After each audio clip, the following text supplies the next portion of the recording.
Tapi kalau keinginan pribadi, keinginan internal Partai Demokrat, tentu iya. Beliau adalah ketua umum kami. Kami punya tiket 9,3% kursi di Senayan. Kami bergabung dalam koalisi memenuhi lebih dari 20% PT yang disyaratkan. Kalau misalnya disebutkan namanya bukan Mas AHY, ya tentunya kan ada tim 8 yang sudah berkonsultasi sejak awal. Jelaskan dari 6 kriteria tersebut terpenuhi atau tidak. Kebongkar, Sudirman Said mengaku partai pengusung Anies ribut soal cawapres. Loh, mereka yang ribut, orang lain yang jadi kambing hitam. Koalisi perubahan terancam bubar. Ditulis oleh tim redaksi Jurnal, dikutip dari berbagai sumber. Kedua tawaran inilah yang sekarang membuat gamang Partai Nasdem yang sudah memegang Anies Baswedan sebagai orangnya. Mau terima Demokrat atau PKS sebagai calon wakil presidennya. Kalau terima AHY, PKS itu bisa lepas. Kalau terima Aher, Demokrat yang bisa lepas.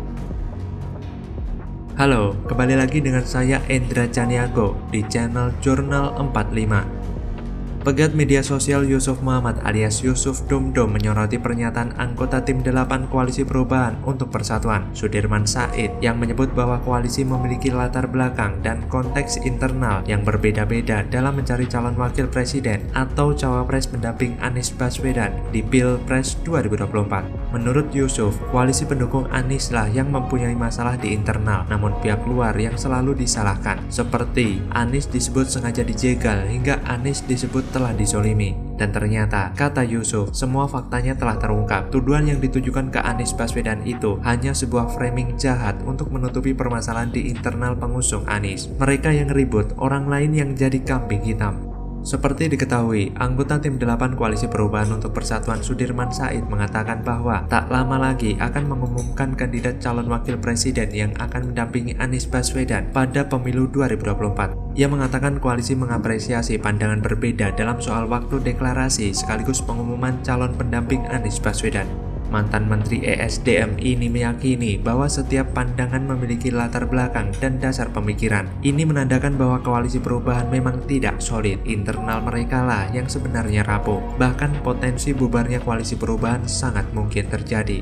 Pernyataan Sudirman Said semakin menguatkan dugaan mereka memang terasa kropos baik sebagai koalisi maupun situasi di internal masing-masing. Kalau sudah sedemikian rumit situasinya, publik dengan sendirinya berspekulasi tentang kelanjutan sebagaimana diutarakan sang kandidat capres, bahwa mereka telah menyepakati sebuah kerjasama yang dituangkan dalam dokumen tertulis. Apalah artinya sebuah dokumen jika di balik layar masih berseliweran godaan untuk balik badan? Koalisi perubahan memang harus segera berbenah, berubah lebih agresif dalam mencari sosok cawapres. Bila terus diulur, maka kandidat cawapres akan semakin sedikit dan kondisi internal KPP menjadi tidak nyaman.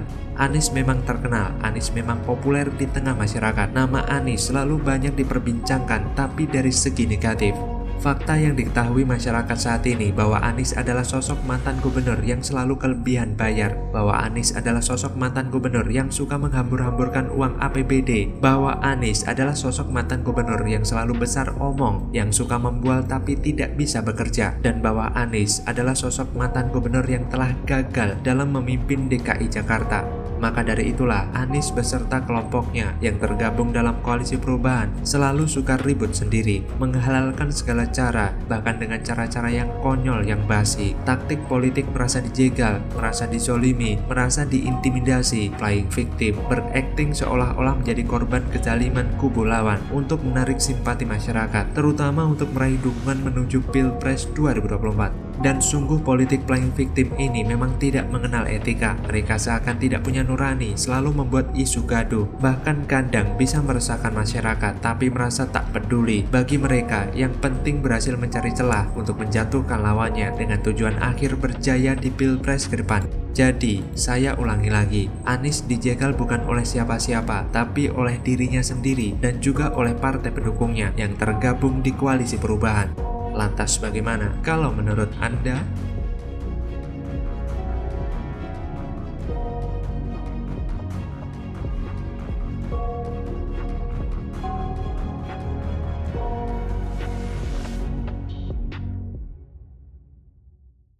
Saya kan punya kritik kepada Anies Baswedan dan Nasdem karena terlalu cepat menggalang anasir-anasir yang bisa membuat pertengkaran itu semakin meruncing secara tidak rasional. Tidak rasional itu biasanya gagasan tidak dianggap penting, tapi perasaan yang dianggap penting. Telak, Fahri Hamzah tampar muka Anies Baswedan. Sebut Anies picu pertengkaran, dulu saling dukung, kini saling serang. Ditulis oleh tim redaksi Jurnal, dikutip dari berbagai sumber. Dalam situasi polarisasi yang sangat tajam sekarang ini, siapapun nggak bisa main abu-abu. Hitam ya hitam, putih ya putih. Nasdem mencoba bermain di area abu-abu tapi salah. Yaitu mencoba meminimalkan polarisasi dengan berada di tengah antara para pemilih yang pro NKRI dan pemilih yang ingin menjadikan negara ini negara agama. Halo, kembali lagi dengan saya Endra Caniago di channel Jurnal 45. Wakil Ketua Umum Partai Gelombang Rakyat atau Gelora Indonesia, Fahri Hamzah mengkritik bakal calon presiden atau capres dari Partai Nasdem, Anies Baswedan. Anies disebutnya terlalu cepat menggalang anasir-anasir pertengkaran di publik. Pasalnya, Anies dianggap tak kedepankan politik gagasan, justru malah mengedepankan politik perasaan yang membuat pertengkaran semakin meruncing secara tidak rasional. Sebab setiap pertengkaran tidak rasional itu biasanya gagasan tidak dianggap penting, tapi perasaan yang dianggap lebih penting. Hal itu disampaikan Fahri Hamzah menanggapi hasil riset digital Gelora pertamanya yang memotret gagasan 3 bakal calon presiden atau baca pres dalam acara Rakernas Asosiasi Pemerintah Kota Indonesia atau APEKSI yang telah berlangsung di Makassar, Sulawesi Selatan pada 12-14 Juli 2023. Fahri menilai, jika masih ada baca pres yang masih mengandalkan politik perasaan, maka Indonesia tidak akan pernah mendapatkan pemimpin yang baik. Menurutnya, dengan rekonsiliasi dan politik jalan tengah ini, maka membuat Indonesia kuat di masa yang akan datang, karena semuanya bersatu membangun Indonesia.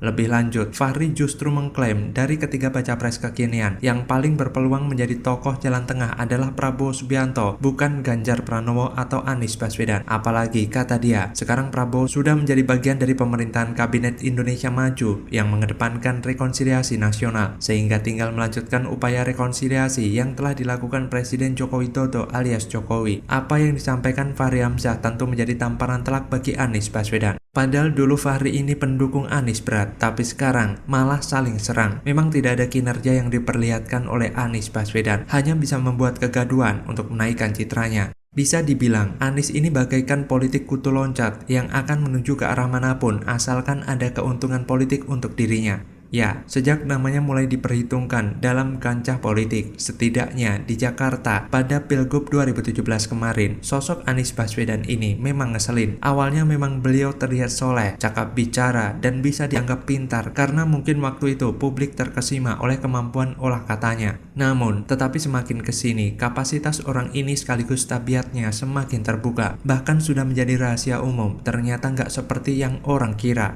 Saat ada partai sembrono yang berbaik hati mau mengusungnya sebagai bakal capres 2024 pun, sosok Anies masih juga dirasa bikin risih karena banyak maunya. Juga kayak anak ABG yang mudi sehingga gampang berubah maunya. Secara posisi, sebenarnya jika dibandingkan Prabowo Subianto, apalagi dibandingkan dengan Ganjar Pranowo, yang paling lemah ya kubu Anies ini, termasuk koalisi Nasdem, PKS, Demokrat yang diprediksi akan bubar jalan, kecuali mereka menemukan kesepakatan yang bisa menengahi semua konflik kepentingan yang ada. Cuma yaitu, ego siapa yang mau dikorbankan karena masing-masing pihak seperti keras kepala dan ingin memaksakan kehendak kepada yang lain, termasuk Anies yang bisa dibilang bak anak pungut yang bisa dimanfaatkan oleh koalisi partai demi kepentingan mereka. Kalau misalnya beneran maju pada Pilpres 2024 dan menang. Selain itu, Anies juga suka menjual janji manis yang lebih mudah diucapkan dan lebih murah ongkosnya, yang kalau nantinya tidak bisa ditepati, cukup dengan alasan manis yang diputar ke sana kemari sampai masyarakat bingung dan bosan. Jadi, fokus Anies saat ini adalah menjaga citra politiknya agar jangan sampai rusak dan ternoda. Noda politik masa lalu harus dibersihkan dengan segera sebelum ketahuan banyak orang, meskipun harus memicu pertengkaran antar publik. Lantas bagaimana kalau menurut Anda?